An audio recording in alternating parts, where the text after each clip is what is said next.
غلام واب. H.W. لونگفلو یکی چه مزم نام تواری ندکاران بوده که سال 1807 بوده و 1882 چه یه دنیا لردتگ شده.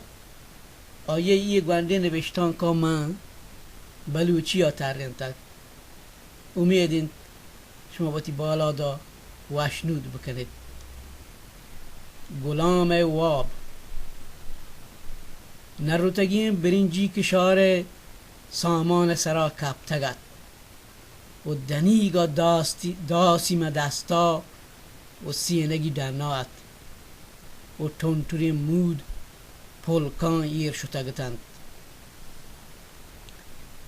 وابه گورباما دیم پوتن آسرگب مزم پهنات و آرامی نیجر کور چو صحرای بادشاه آیه حیالانی گل زمین گذاند.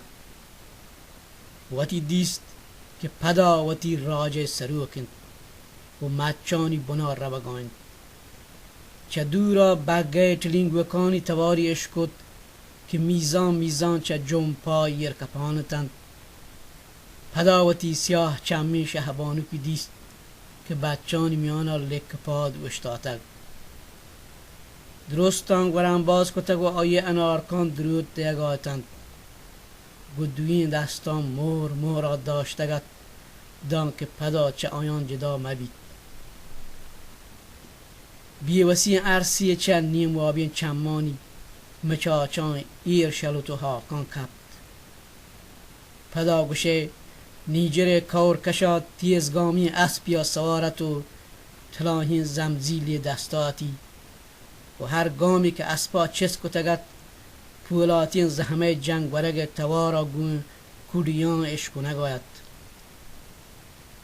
آیه دین پدیما بیگاهی مرگ مسوح رنگین روچه برانزان هونین بیرکی دولا وزانتند. شپان که در نزدیکا شیرانی گرگ هپتارانی هولاسگان اشکو نگاید. ای کوکار جنگه نلک و سرنایانی توار پیما آیه وابا توار آیتند. لده درچ کدار گو هزار زبانا آزاتی کوکارا جنگایتند. گوات نازین جنان چه گیابانا گوزانتو گوتی وکشی و گروناکین توارا بندیگانی نجات دیگه آوازا دیگات. ای آواز هنچو برزد که آم وابا لرزگا لگید و لونتی پا بچکندی آگستاه کتند. بله ای رندا پاکار دزلتی نمارد و چگر ماگه نیمروچی تپک و لوارا بیترانگد. پرچاکه موابه گل زمینا مرگ آیه دیدارا اتکگد.